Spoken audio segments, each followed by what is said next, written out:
Right now at 6, slow and steady signs of progress. What it's going to take is people listening to what educators and parents and students are saying are really important. So why could negotiations around a new contract for teachers now be on hold till Friday?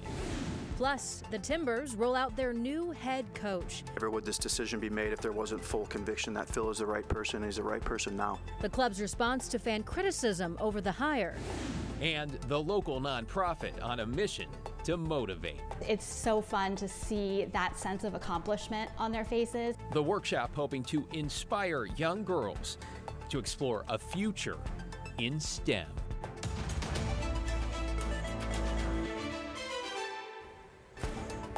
Thanks for joining us. I'm David Molko. And I'm China Green. The Portland teacher strike continued into the 5th day today. The district and the union still far apart on a series of demands by educators. Though we learned today there's been some progress on at least one of the key issues here. Alma McCarty's in the newsroom. Alma, before we get to that, it seems negotiations tomorrow and Thursday, after being up in the air, are now back on track. What's the latest here? Well, China, David, just within the last few minutes, we learned that the governor secured a mediator to remain at the table with the union and the district. That clears up a scheduling issue that could have pushed pause on negotiations. Meanwhile, this afternoon, district officials tell me that there was some progress between the district and the union around planning and prep time, though not around wages and class size caps. As one school board member put it, negotiations are progressing slowly but surely.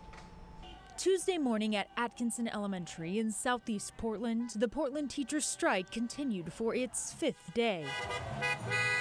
Teachers joined by parents and students pledging their full support. I'm here because our teachers wear so many hats. They are doing all the things for the kids in the classroom, and they're doing it without the kind of support that they need to be successful and for our kids to be successful. Our teachers are underpaid for skilled workers. We really don't want the teachers on strike because we really miss school. Yeah, we want smaller class sizes. We also want the teachers to get paid more. The Oregon Education Association president agrees, saying students and educators need and deserve more. I can't speak to how long this might stretch out. I'm not at the bargaining table, but what it's going to take is people listening to what educators and parents and students are saying are really important and creating a deal that is one that meets those needs. The Portland Association of Teachers and Portland Public Schools resumed negotiations on Tuesday morning. We're working hard to get a settlement that's fair to teachers, that's within our fixed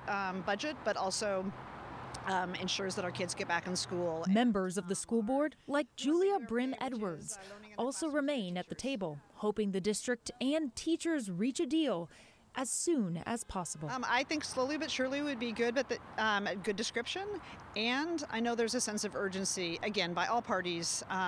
We want to reach a fair agreement. And I know from talking to lots of teachers that they'd love to get back in their classrooms. We also learned tonight that the state's chief financial officer will now be working with both the union and the school district during negotiations. According to the governor's office, they'll be reviewing the financial details being debated to make sure both sides understand what state funding is available. David? Yeah, literally trying to get everybody on the same page here. Thank you, Alma. Meanwhile, teachers are gathering as we speak outside a school board meeting. Yeah, so let's head to North Portland now for the very latest. I'm Catherine Cook at Portland Public Schools headquarters. The teachers union is rallying here along with teachers from across the city ahead of a planned school board meeting tonight. The teachers union today calling on members of the school board to come to the bargaining table. Board members tell us they've been at the table the whole time. It's unclear if board members will discuss the strike during tonight's meeting, but there will be time for public comment. We'll show you how it turns out tonight on KGW News at 11. Our thanks to Catherine for that. Stay with KGW for continuing coverage of the negotiations. You can find regular updates right here online at kgw.com and on the KGW app. And by the way, PBS could soon be facing a strike from other workers. In your headlines this evening, 2 unions representing more than 2,000 classified staff are asking for a state mediator to step into their negotiations. The workers include classroom support, janitorial, and cafeteria staff, and they discuss things and they're asking for pay increases to meet the rising cost of living. They're also threatening to strike if an agreement can't be reached. Portland police have now identified the woman killed in a Sunday morning shooting in Cathedral Park. Neighbors reported gunshots before sunrise, though officers say they did not find evidence of a shooting when they arrived. Though minutes later, a family member of 30-year-old Tyre Hernandez called to report they had found her shot in a parking lot. She died from injuries at the scene. Police say a vehicle connected to Hernandez was found burned later that morning some 13 miles away along Marine Drive in northeast Portland. No word yet on any suspects. Vancouver police say a man is expected to survive after he was shot this morning. Around 6:30, officers responded to a shots fired call near Northeast 28th Street and 138th Avenue. That's behind the parking lot of the Vancouver Clinic business office. The victim walked into a nearby convenience store to call for help. He was taken to a hospital and underwent surgery. Vancouver police say a white SUV was also reported in the area at the time of the shooting, but they have no information about a suspect and so far haven't made any arrests. In Salem, a state prison inmate is back in custody after he drove away from a job site on a golf cart. Corrections officials say Juan Castillo was on a work crew at the Central Distribution Center off I-5 and State Street around 10 this morning when he took off. Castillo is serving a sentence at the Santiam State Prison for robbery and eluding police. The earliest he could be released is in 2027.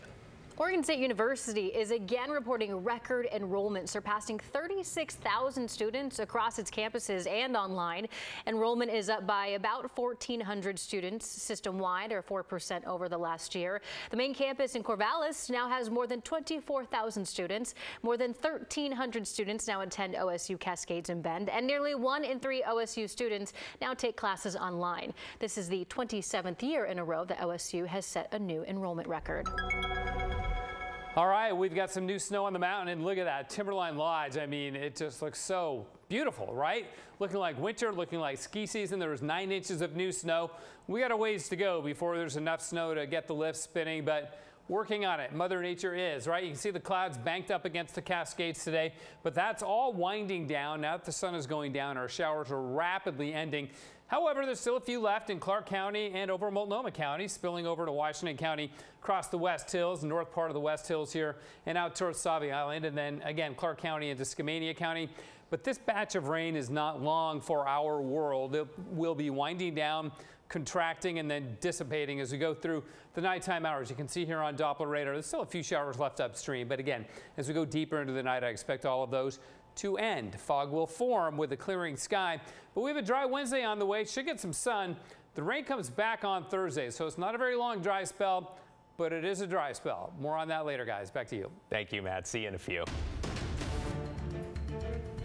Oh, it is election day, and while it's what's known as an off-cycle year, some spots across Oregon and Southwest Washington do have races on the ballot. For example, in Multnomah County, people in Maywood Park are voting on whether to connect to the sewer system. There's also an emergency services levy in the Riverdale Fire District and a school bond for the Scappoose District.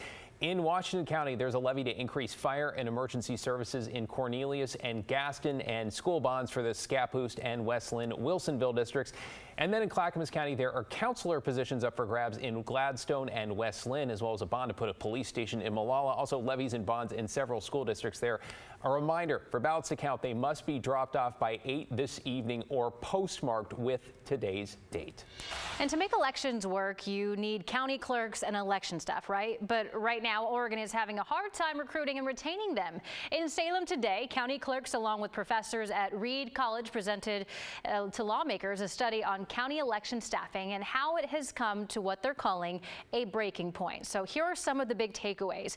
Staffing today is at or below staffing levels from a decade ago, even though demand in these offices has increased. That includes a surge of public records and requests. The pay and perceptions of the work have hampered recruitment and retention, and county clerks say they don't have time or resources for training and workforce development. Training is not just about learning the skills, it's about building an informal communications network among clerks. These informal networks are ways that clerks share their experiences, they support one another.